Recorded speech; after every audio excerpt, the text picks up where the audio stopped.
at a brand new 21st century school with young people still in aftercare who are now going to be traumatized because they saw or heard and know someone got shot outside of that building.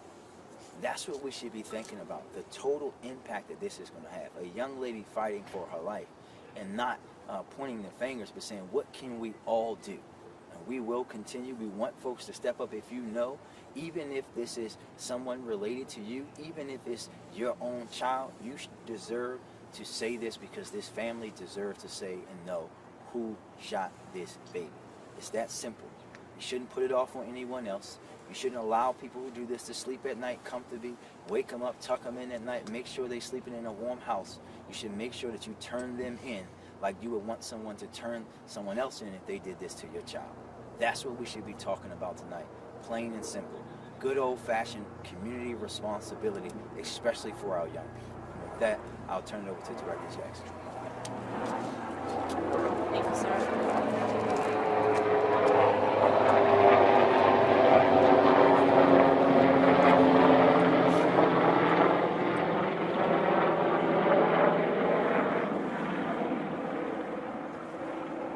I cannot communicate enough how angry we are and how disappointed we are and how hurt we are. Standing before you again today as we see another young person being victimized by gun violence in our city. I can't tell you all as Baltimoreans how important it is for us to rally together to make sure that we are providing the level of support that we need to for communities. What I can tell you is this, that Monty stands ready to support not only the Walter P. Carter Elementary Middle School community, but also the Mervo community. Because the young person who was victimized tonight attends Mervo. She is a freshman at Mervo. This is the third time that we have seen trauma impact this school this academic year.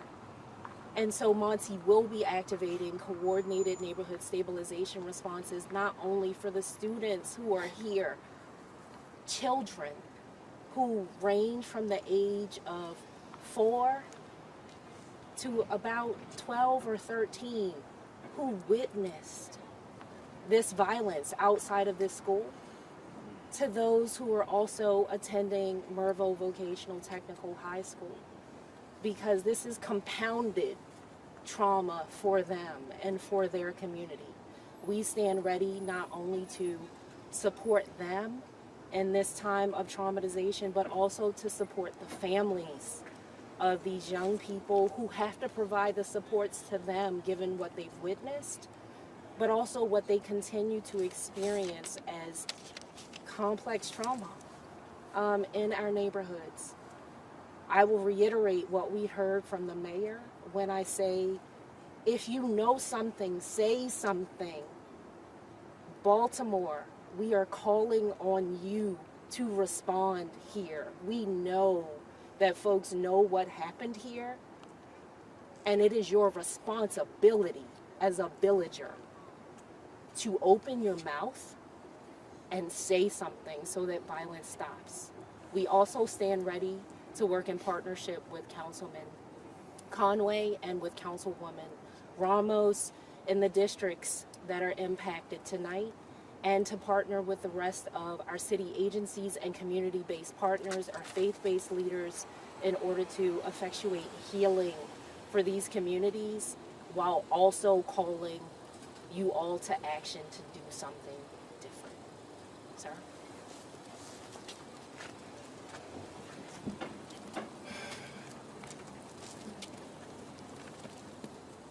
I don't have many ways to put into words the anger, the frustration, the disappointment that it takes to have to stand before cameras and have a conversation about one of our young people being shot in front of a bunch of children.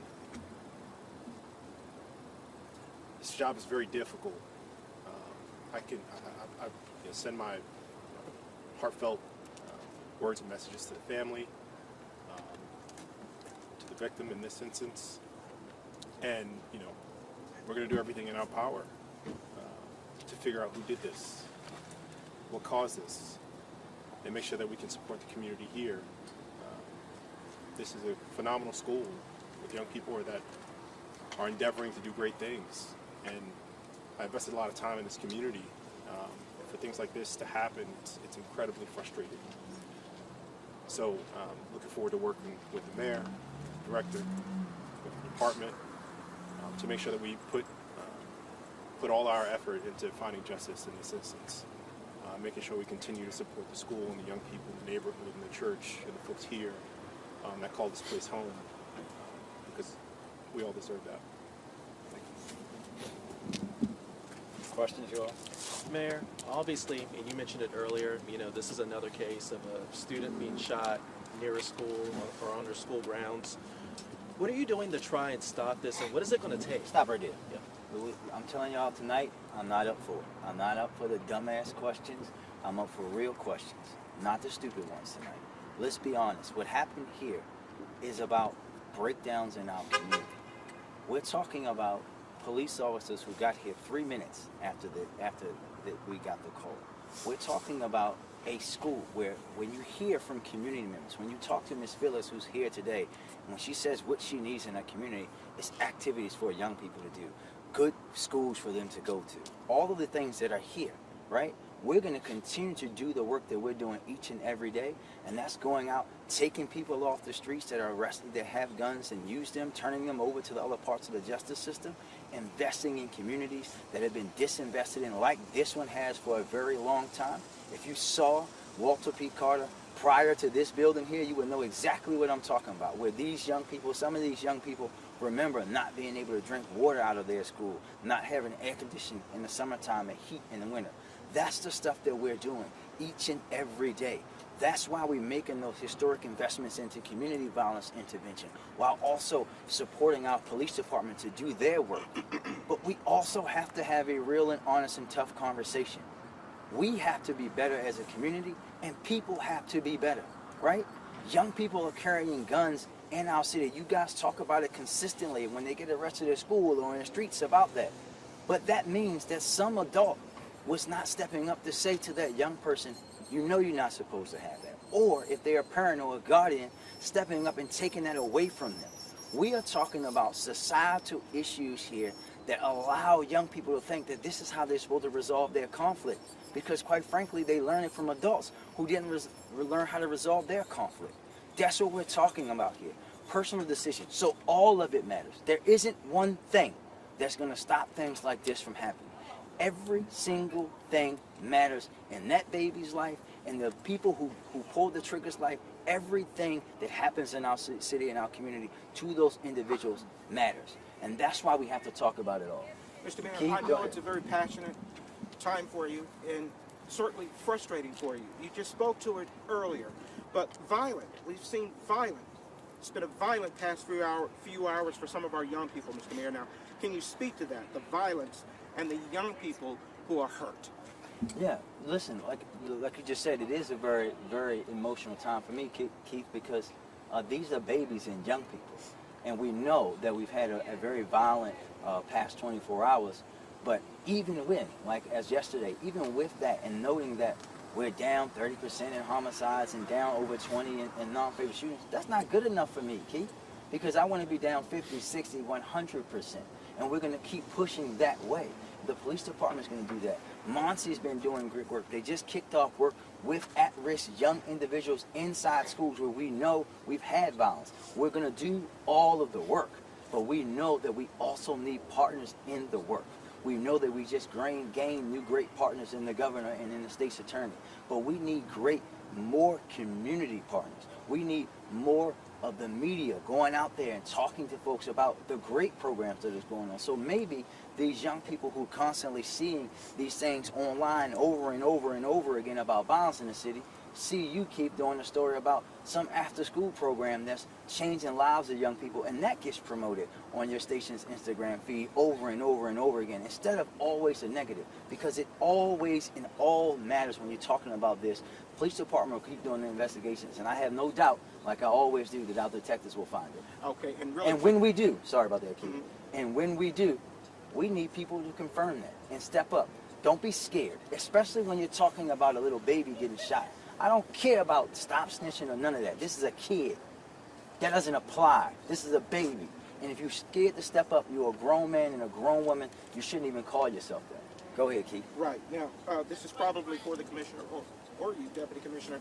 In terms of what happened here, all we know right now, Deputy Commissioner, is it's a 15-year-old girl. What were the circumstances? How did the shooting happen? I got it, Richard. All of that, Keith, is under investigation. As we get more information, working with BPD, working with school police, working with the school and witnesses, that information, as it becomes viable for us to share, we'll make sure that we share that with you. Any description of a suspect? No description. Are we looking for 1, 2, 3? Not determined at this time. Okay. Why were students outside? You said that there were students that witnessed what happened. When did school let out? And were So there the young lady that is shot does not attend this school. She attends another Right. one.